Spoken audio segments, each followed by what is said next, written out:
The morning sun cast gentle shadows across Mrs. Dorothy Williams' prized rose garden, where she had spent countless hours nurturing every bloom to perfection. At 68, she moved with the careful grace of someone who knew every inch of their domain. Her weathered gardening hat, a gift from her late husband 15 years ago, shielded her eyes as she tenderly pruned her award-winning roses. The peaceful Sunday morning was just like any other in Oak Hills, an affluent neighborhood where perfectly manicured lawns stretched as far as the eye could see. Mrs. Williams had called this place home for 3 decades, long before the massive houses and fancy cars became the norm. She'd raised her children here, taught at the local elementary school for 25 years, and watched the neighborhood transform around her.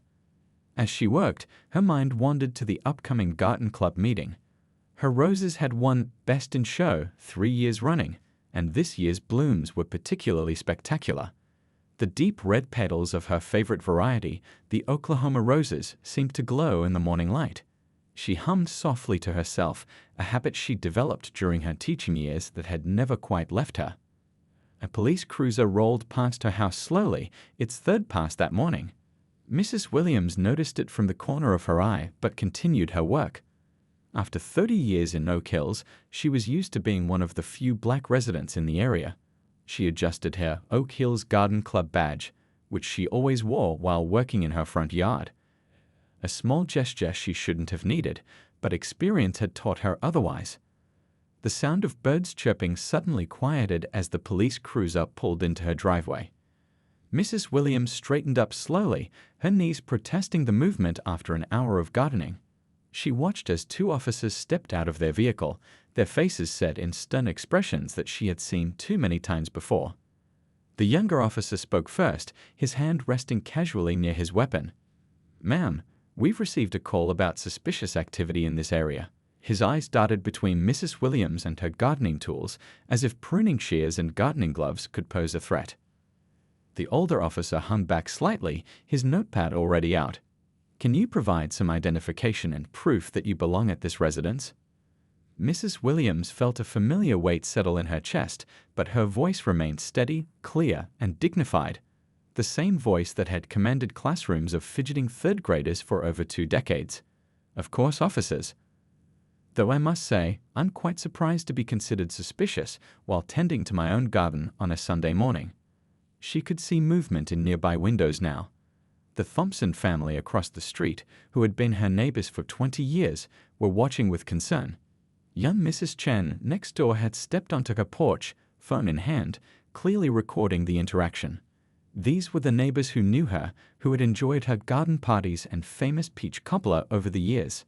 As Mrs. Williams reached for her gardening apron pocket to retrieve her ID, the younger officer tensed visibly. "Please move slowly, ma'am," he commanded, his tone sharp enough to draw attention from more neighbors. "I taught many of your colleagues' children at Oak Hills Elementary," Mrs. Williams continued calmly, her hands moving with deliberate slowness. "Officer Richard's daughter Lisa was in my class just before I retired. She had such a talent for science projects."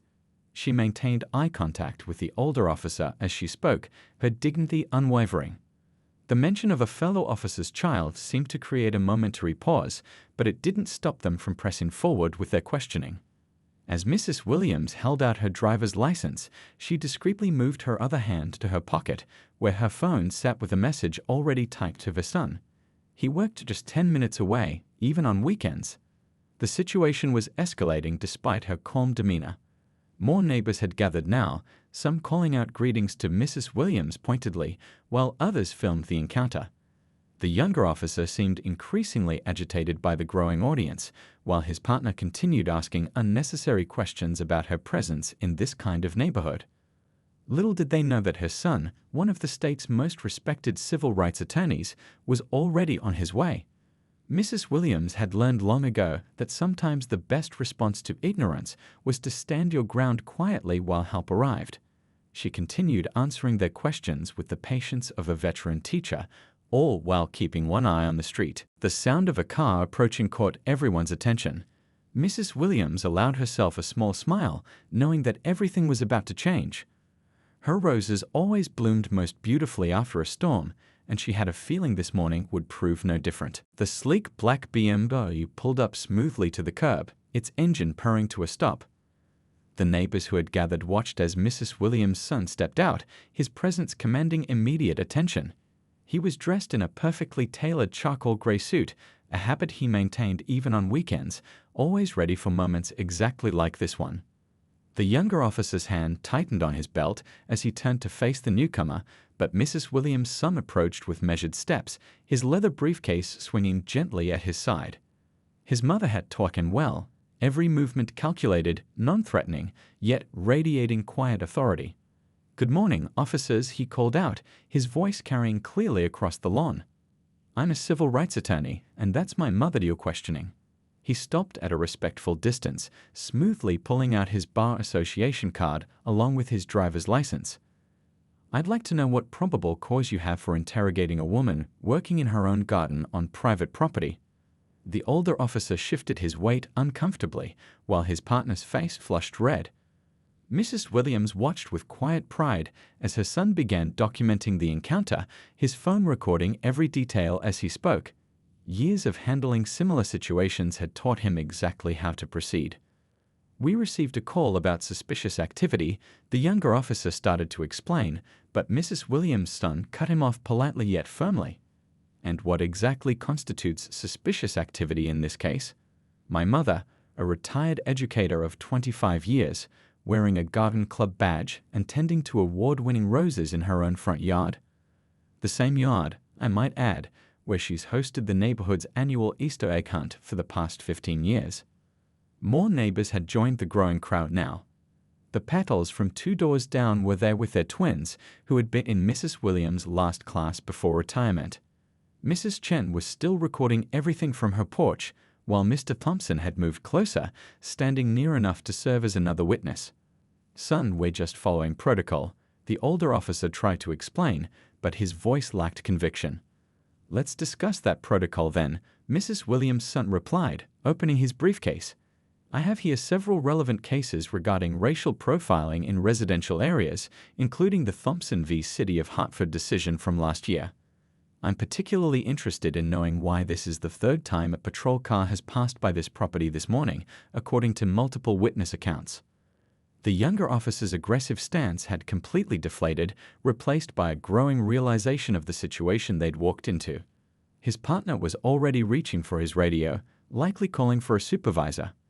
Mrs. Williams continued to stand quietly by her roses, her gardening tools still in hand. She had always taught her children that education was their strongest weapon against prejudice, and watching her son now, she felt a deep sense of validation. Her late husband would have been so proud. "I'd also like to point out," her son continued, his voice carrying just enough for the gathering crowd to hear, "that my mother has lived in this house since before either of you joined the force. She served on the neighborhood council, taught at Oak Hills Elementary, and has been a pillar of this community for 3 decades. Yet here we are." The silence that followed was broken by the arrival of a police supervisor's vehicle. The lieutenant who stepped out was someone Mrs. Williams recognized from parent-teacher conferences years ago. He'd had twins in her class during her final year of teaching. "Mrs. Williams," the lieutenant called out, genuine concern in his voice. "I just heard about this over the radio. Is everything all right?" Her son stepped forward, professional but stern. "Lieutenant, we were just discussing the department's protocols regarding response to suspicious person calls. Perhaps you'd like to join this conversation about racial profiling and community policing." The gathering had taken on the atmosphere of an impromptu neighborhood meeting. Several residents were nodding in agreement with her son's words. Mrs. Chen had moved closer, still recording, but now standing supportively near Mrs. Williams. The Patel twins were whispering to their parents, confused about why their former teacher was being treated this way. The lieutenant turned to the 2 officers, his expression making it clear that they had made a serious error in judgment. "I think we owe Mrs. Williams an apology," he said firmly. "And I believe we need to have a department-wide discussion about community relations." Mrs. Williams' son was already pulling out his business card. "I'd be happy to facilitate that discussion, Lieutenant. In fact, I have some recommendations for training programs that have been highly effective in other districts." The younger officer, now thoroughly chastened, turned to Mrs. Williams. "Ma'am, I sincerely apologize for disturbing your morning. We clearly acted on assumptions that were inappropriate." Mrs. Williams looked at her roses, then at the gathered neighbors, and finally at her son. "Well," she said, her voice carrying the wisdom of years, "perhaps some good can come from this morning after all. My garden club meets here every other Sunday. Officers, you and your colleagues are welcome to join us next week. Sometimes the best way to know your community is to sit down together and share stories over a slice of peach cobbler." The tension in the air began to dissolve, replaced by something that felt more like the beginning of understanding. Her son was already exchanging contact information with the lieutenant, while neighbors started discussing the possibility of a community forum on police relations. As the officers prepared to leave, Mrs. Williams turned back to her roses. They needed finishing touches before next week's garden club meeting, which, it seemed, would now have some unexpected new attendees. The days following the incident in Mrs. Williams' garden brought unexpected changes to Oak Hills. The video Mrs. Chen had recorded went viral on social media, reaching far beyond their quiet suburban community. Local news vans began appearing on the street, their reporters eager to tell the story of the retired teacher who faced down prejudice with dignity and roses. Mrs. Williams sat in her sunlit kitchen, sipping her morning tea and reading through the dozens of supportive messages from former students. Her son had helped her set up a community email account after the incident, knowing that people would want to reach out. The responses had been overwhelming. 30 years of teaching meant thousands of lives touched, and it seemed like every one of them wanted to share their memories. "Remember when you taught us about Rosa Parks?" one message read. "You never told us you'd have your own moment of standing firm." The message was from a student who was now a teacher herself at Oak Hills Elementary. Her phone buzzed with another call from a news station, but Mrs. Williams let it go to voicemail. Her son had advised her to be selective about media appearances, focusing instead on what mattered most, creating real change in the community. They had already scheduled a meeting with the police department for next week, and the garden club gathering was being transformed into something bigger. A knock at the door interrupted her thoughts. It was Mrs. Chen, carrying a tray of homemade dumplings. "My mother always says food brings people together," she said with a warm smile. "And I thought you might be tired of all the attention. Want some company that doesn't involve cameras?" Mrs. Williams welcomed her neighbor in, touched by the gesture. As they sat in the kitchen, sharing dumplings and tea, Mrs. Chen opened up about her own experiences as an Asian American in the neighborhood. "When we first moved here 5 years ago, people would constantly ask if we were looking for a different address," she admitted. "It gets tiring, always having to prove you belong." Their conversation was interrupted by another knock. This time it was the Patels twins, carrying a handmade poster for the upcoming community gathering. "We're calling it Roses Against Racism," they announced proudly. "Our whole class is coming, Mrs. Williams." The idea had started small, just a garden club meeting with a few police officers invited. But it had grown organically, just like Mrs. Williams' roses. The neighborhood association had gotten involved, offering to provide chairs and refreshments. Local businesses were calling to donate supplies. Even the mayor's office had reached out, seeing an opportunity to address larger issues of community policing. Mrs. Williams' son arrived later that afternoon, his briefcase stuffed with papers. He'd been working with the police department to develop a new training program, using his mother's experience as a case study in how not to handle community interactions. The younger officer from the incident had actually reached out to him, asking to be involved in the reform process. "You know, Mom," he said, "accepting a cup of tea, what happened in your garden might end up changing things far beyond Oak Hills." The police chief called today. They want to implement new protocols for responding to suspicious person calls. They're finally acknowledging the role of racial bias in these situations. Mrs. Williams nodded, thinking of all the times she taught her students about being the change they wanted to see in the world.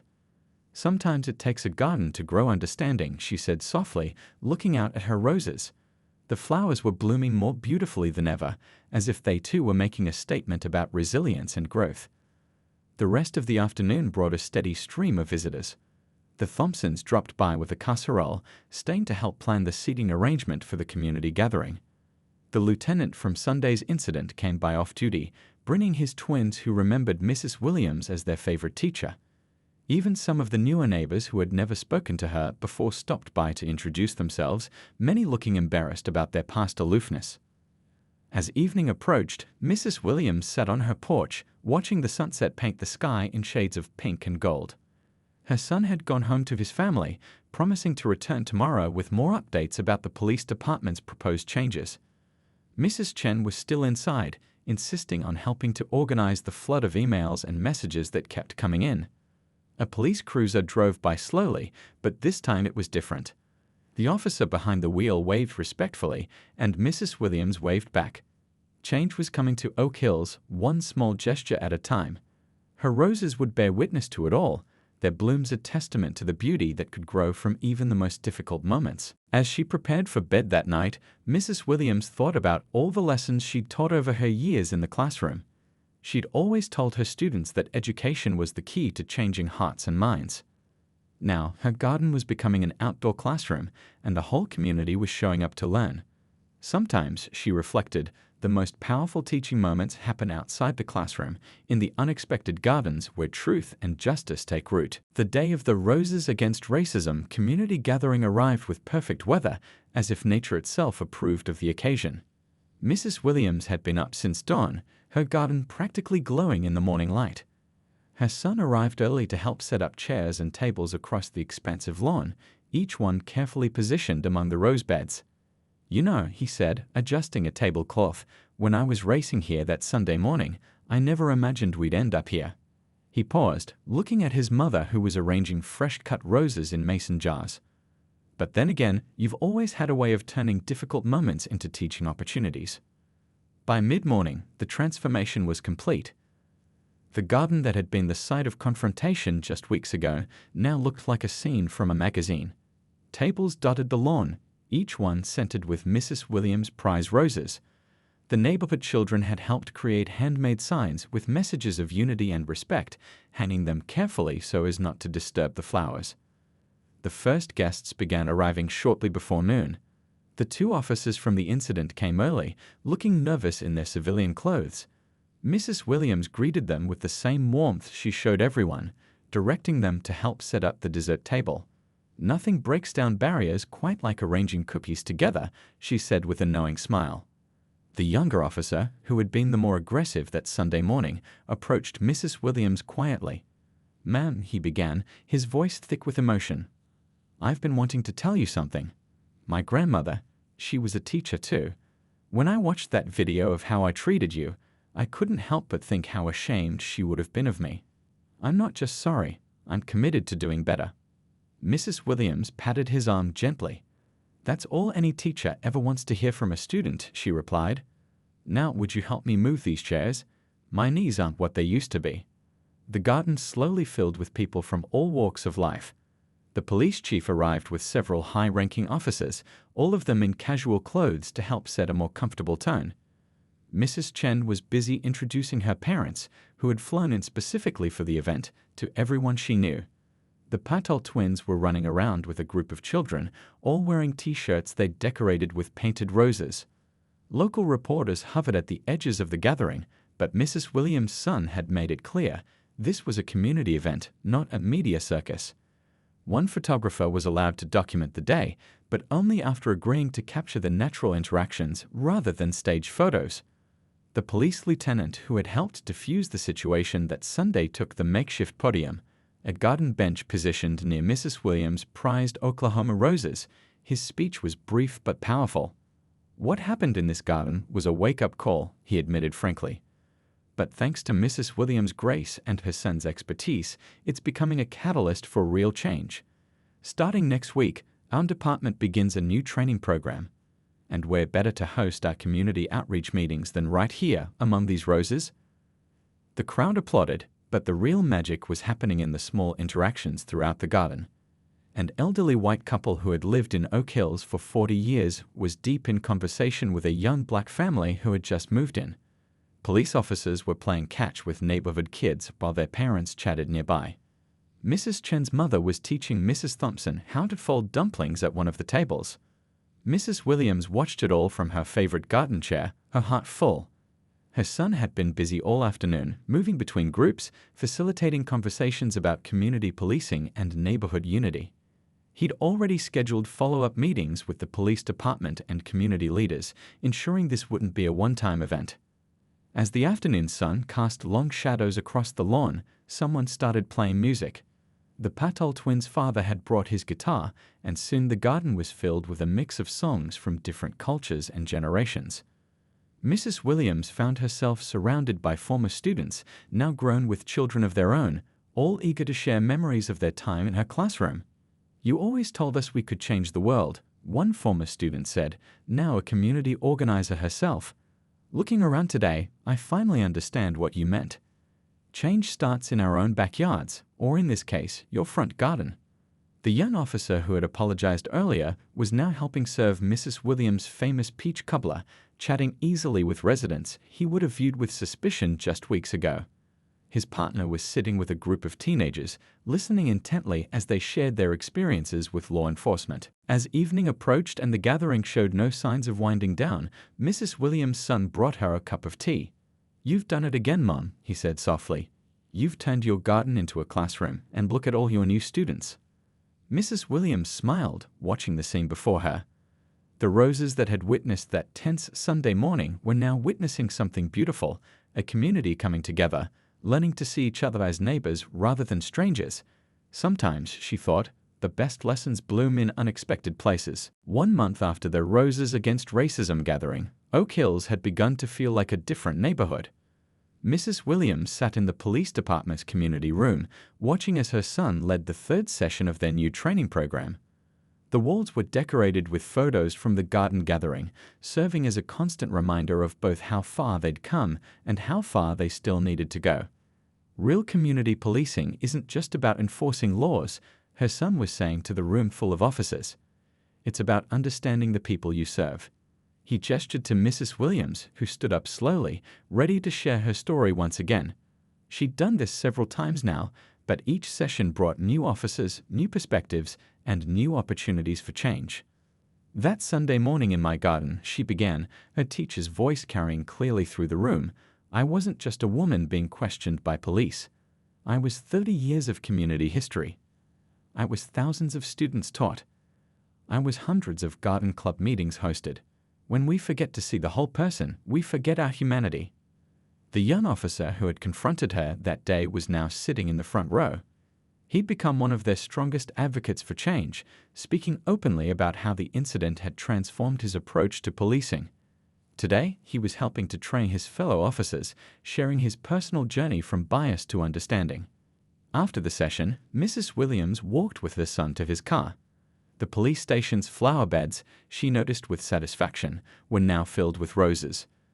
A small but meaningful gesture from the department. "You know," she said, "your father would be so proud of what you're doing here." Her son smiled, adjusting his tie. "He'd be prouder of you, Mom. You're the one who showed everyone how to stand your ground with grace." He checked his watch. "Are you ready for the neighborhood council meeting tonight?" The monthly neighborhood council meetings, once sparsely attended, were now drawing record crowds. Tonight's agenda included discussions about creating a community watch program that would focus on building relationships rather than suspicion. Mrs. Chen and the Patels had worked together to develop guidelines that emphasized communication and cultural understanding. At the meeting that evening, Mrs. Williams watched as new and longtime residents talked openly about their experiences. The elderly white couple who had lived across the street for 40 years admitted their own past biases, sharing how the garden gathering had opened their eyes. A young black family who had recently moved in spoke about feeling welcomed in ways they hadn't expected. The police lieutenant who had helped defuse the situation that Sunday was there too, out of uniform but still commanding respect. He shared updates about the department's progress. Complaint numbers were down, community engagement was up, and officer satisfaction had improved. Sometimes, he said, it takes a moment of crisis to show us a better way forward. Mrs. Williams' garden had become a symbol of this new way forward. Every Sunday, whatever the weather, people would gather there informally. Children played while parents chatted. Officers stopped by during their patrol breaks, sometimes helping to tend the roses. The garden that had witnessed discrimination now witnessed healing. One afternoon, as Mrs. Williams worked among her roses, she heard the familiar sound of a police cruiser approaching. But instead of tension, she felt warmth as the vehicle stopped and two officers stepped out, one of them the young man from that fateful Sunday. "Mrs. Williams," he called out, holding up a garden trowel, "we've got an hour before our shift starts. Mind if we help with those new bushes you mentioned planting?" Soon, they were all kneeling in the dirt, carefully planting new rose bushes. Mrs. Williams showed them how to pack the soil just right, how to position the plants for optimal growth. As they worked, neighbors walking by would stop to chat, some joining in to help. What had once been a scene of confrontation had become a picture of cooperation. The local elementary school had even started a garden club inspired by Mrs. Williams' story. She visited them regularly, teaching young students about more than just flowers. "Every rose has thorns," she would tell them, "but that doesn't stop it from blooming beautifully. Sometimes the hardest moments in life can lead to the most beautiful growth." As evening approached, Mrs. Williams sat on her porch, watching the sunset paint her garden in golden light. The roses seemed to glow, their petals catching the last rays of sun. Her son had called earlier to share more good news. Other police departments were reaching out, wanting to implement similar training programs. The ripples from that Sunday morning were spreading far beyond Oak Hills. A group of children rode by on their bikes, waving cheerfully. "Hi, Mrs. Williams," they called out. Behind them, a patrol car drove past slowly, the officer raising his hand in a friendly greeting. Mrs. Williams waved back, remembering how different these same scenes had felt just weeks ago. Her garden had become more than just a collection of prize-winning roses. It was now a living classroom, teaching lessons about dignity, respect, and the power of standing firm with grace. Every bloom told the story of transformation, of how one moment of confrontation had blossomed into countless moments of connection. As darkness fell and the first stars appeared, Mrs. Williams thought about all the lessons she'd taught over her years in the classroom. None, perhaps, had been as powerful as the one her garden was teaching now, that with patience, understanding, and a willingness to grow, even the thorny issues of prejudice could be transformed into something beautiful. 6 months after the incident in Mrs. Williams' garden, the story had taken on a life of its own. Her son arrived one morning with a stack of newspapers and magazines. Publications from across the country had picked up their story. "Look at this, Mom," he said, spreading them across her kitchen table. "They're calling it the Rose Garden Revolution." Mrs. Williams adjusted her reading glasses, scanning the headlines. What happened in her garden had sparked similar initiatives in communities across the state, then across the country. Police departments were reaching out to her son weekly, asking for guidance on implementing their training program. "Did you see the morning news?" Mrs. Chen called from next door, leaning over the fence that separated their yards. "They're talking about starting something similar in Chicago." She waved a tablet showing a video of community leaders discussing the Oak Hills model of police-community relations. The Oak Hills model, as it had come to be known, was deceptively simple: regular, informal gatherings in community spaces where police officers and residents could interact as neighbors rather than authority figures and subjects. Mrs. Williams' garden had become the prototype, hosting weekly coffee and conversations meetings where officers would stop by during their shifts to chat with residents over coffee and her famous peach cobbler. That afternoon, Mrs. Williams had a special visitor. The young officer who had confronted her that Sunday morning was now a regular guest, but today he brought someone with him, his grandmother, the retired teacher he'd mentioned at the community gathering. "I had to meet you," his grandmother said, taking Mrs. Williams' hands in hers. "My grandson told me how you changed, not just his approach to policing, but his whole outlook on life." The two women sat in the garden, sharing stories about their teaching days, while the young officer helped tend to the roses he'd learned to care for. Later that day, a school bus pulled up in front of the house. The local middle school had started a new program called Growing Understanding, inspired by Mrs. Williams' story. Students filed into her garden, notebooks in hand, ready to learn about more than just flower cultivation. "Every rose starts as a tiny bud," Mrs. Williams told them, demonstrating with one of her prized Oklahoma roses. "But with the right care, patience, and understanding, it can bloom into something beautiful." The same is true for our community. The students were a diverse group, representing the changing face of Oak Hills. They took notes as Mrs. Williams explained how different types of roses needed different kinds of care, just as different people needed different kinds of understanding. The police lieutenant who had helped defuse the situation that Sunday was there too, talking to the students about his own journey of learning and growth. Before that day in Mrs. Williams' garden, he told them, I thought I knew what good policing looked like. But sometimes it takes seeing something from a different perspective to understand what needs to change. As the students worked in the garden, Mrs. Williams overheard their conversations. They talked about their own experiences with prejudice, about their hopes for the future, about what they could do to make their community better. The garden had become a safe space for these important discussions. That evening, Mrs. Williams hosted a planning meeting for the upcoming anniversary in the garden event. The neighborhood council wanted to commemorate that Sunday morning, not as a reminder of what went wrong, but as a celebration of how far they'd come. We need to think bigger, her son said, spreading out plans on her dining room table. Other communities want to learn from what we've done here. Maybe it's time to start a formal program, something that can be shared and replicated. The police chief, who had stopped by after his shift, nodded in agreement. What happened in this garden changed our entire department's approach to community policing. We've seen a 40% decrease in complaint files, and officer satisfaction is at an all-time high. People actually wave to our patrol cars now instead of avoiding eye contact. Mrs. Chen, who had become one of the program's most active organizers, was already making lists. We could create a guide, she suggested, something that combines Mrs. Williams' wisdom with the practical steps we've taken. Call it Growing Community, the garden approach to police-community relations. As they planned, more neighbors dropped by, each adding their ideas and perspectives. The elderly couple from across the street brought dinner. The Patel twins arrived with their latest school project, a documentary about the changes in Oak Hills. Even the mayor stopped by briefly, eager to discuss how the program could be expanded to other neighborhoods. Mrs. Williams sat in her favorite chair, watching this diverse group of people working together in her living room. On her mantel, next to a photo of her late husband, sat a framed picture from that first community gathering. A moment that could have divided them had instead united them. Outside, her roses continued to bloom, each flower a testament to the power of patience, understanding, and grace under pressure.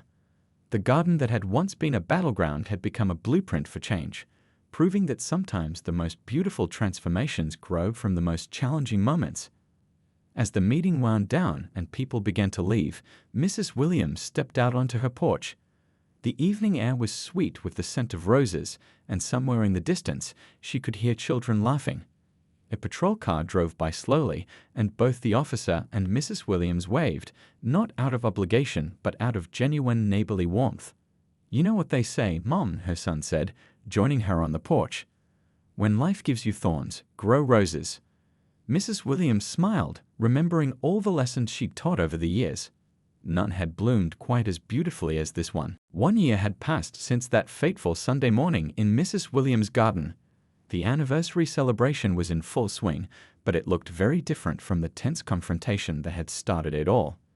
The garden had doubled in size, with neighboring yards joining in to create a continuous stretch of roses and community spaces. The morning began with a dedication ceremony. The mayor stood beside Mrs. Williams as they unveiled a small bronze plaque near the garden entrance, the Williams Garden, where understanding blooms. The crowd that gathered included faces from across the state, all drawn by the story of how one garden had changed the way communities thought about police relations. A year ago, Mrs. Williams addressed the gathering, her voice strong despite her age. This garden witnessed a moment that could have divided us. Instead, it brought us together. Today, we're not just celebrating roses, we're celebrating growth in all its forms. Her son stood nearby, watching proudly as his mother spoke. The training program they developed together had now been implemented in police departments across 3 states. Officers who had gone through the program were showing measurable improvements in community relations, and complaint rates had dropped significantly. The young officer who had been at the center of the incident was now leading sensitivity training sessions himself. He approached Mrs. Williams after her speech, accompanied by a group of new recruits. Every class starts here now, he explained to them, because understanding where we went wrong is the first step to getting it right. children darted between the rose bushes, wearing T-shirts with the program's new logo, a blooming rose with the words "Growing Together" beneath it. The Patel twins, now middle school graduates, were giving tours of the garden to visitors, explaining how each section represented different aspects of community building. Mrs. Chen, who had become the program's official photographer, was documenting everything. Her viral video from a year ago had been just the beginning. Now, she ran a popular social media account showcasing the ongoing transformation of communities adopting the Oak Hills model. "Look at this," she said, showing Mrs. Williams her tablet. "We've got police departments from as far away as California asking about starting their own garden programs. Your roses are changing the country, one bloom at a time." The police chief, who had become a regular at garden events, was leading a workshop under the shade of a large oak tree. "Community policing isn't just a policy," he was saying. "It's about understanding that we're all neighbors first. Mrs. Williams taught us that sometimes the best way to protect and serve is to stop and listen." In the center of the garden, tables were laden with food from every culture represented in Oak Hills. Mrs. Williams' famous peach cobbler sat next to Mrs. Chen's dumplings and Mrs. Patel's samosas. Officers in uniform mingled easily with residents, sharing meals and stories as if they'd been neighbors all their lives. A television crew was filming a documentary about the program's success, interviewing people who had been present that first Sunday morning. The elderly couple from across the street spoke about how the incident had opened their eyes to their own unconscious biases. The lieutenant who had helped defuse the situation shared how it had transformed his approach to training new officers. But the most powerful moments weren't happening in front of the cameras.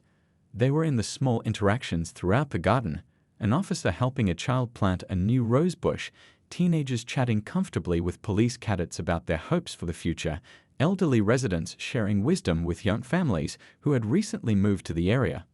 Mrs. Williams' son had set up a booth where people could sign up for the expanded program. "We're calling it Gardens of Understanding," he explained to interested visitors. "The idea is to create these spaces in communities across the country. Places where people can come together, where difficult conversations can happen safely, where understanding can grow."